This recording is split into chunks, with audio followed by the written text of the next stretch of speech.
இந்த வீட்டுல நின்னு யாரும் அடக்கூடாது. எல்லாரும் கிளம்பலாம். இந்த வீட்டுல யாரு செத்தாலும் எந்த துரோகியும் வாசல்ல கால் வைக்க கூடாது.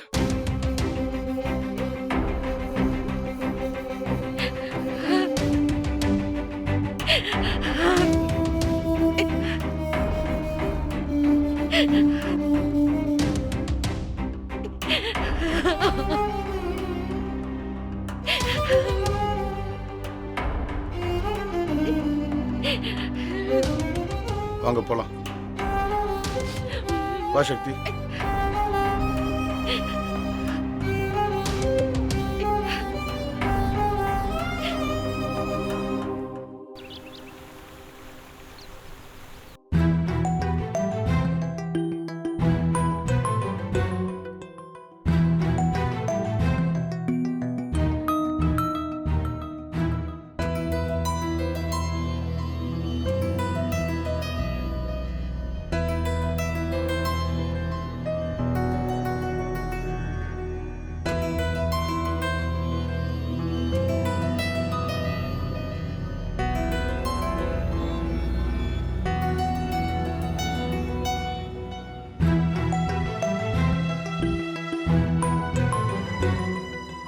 செய்யறதெல்லாம் செஞ்சுட்டு அங்க என்னடா முறைக்கிறேன்? பேசாம இருங்க. அடுத்து என்ன செய்யறதுன்னு பேசலாம். என்ன செய்யறது? இவன் செஞ்சு வச்சிருக்கிற வேலைக்கு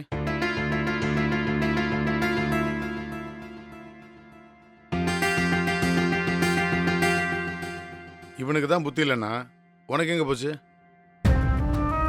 உங்க அப்பா பத்தி உனக்கு தெரியாது? நடந்து முடிஞ்சதை பத்தி பேசி ஒன்னும் ஆக போறது இல்ல. அடுத்து என்ன செய்யறதுன்னு பேசுங்க. என்ன செய்யறது? சொல்லு சக்தி, என்ன பண்ணலாம்?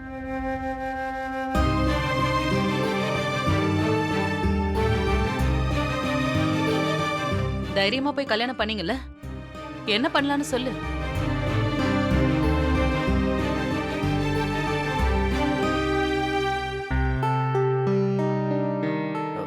யாரும் எதுவும் பண்ண வேண்டாம்.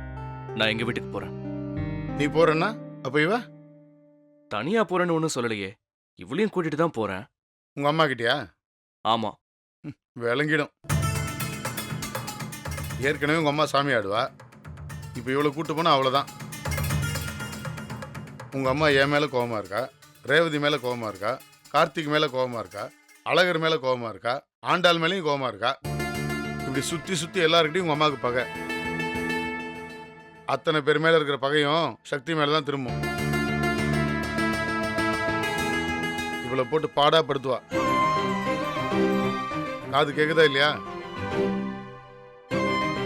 என்ன சொன்னாலும் அம்மா தானே. உங்க அம்மா உன்ன திட்டினா பரவாயில்ல, இவ்வளவு படுத்துவா. அம்மாவை பத்தி சும்மா சும்மா கம்ப்ளைண்ட் பண்ணாதீங்க. ஆமாடா, இதுக்கு மட்டும் கோவம் வருதா உனக்கு? என்ன நீங்க நடந்த பிரச்சனைக்கு சொல்யூஷன் தேடாம இப்படி பேசிட்டே இருந்தா எப்படி?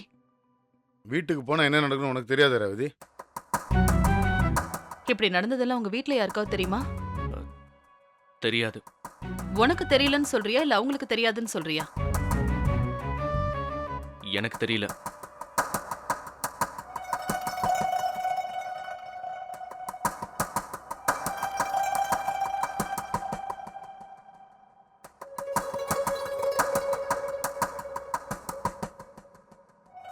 எதுக்கு எங்கேயாவது போய்கிட்டு?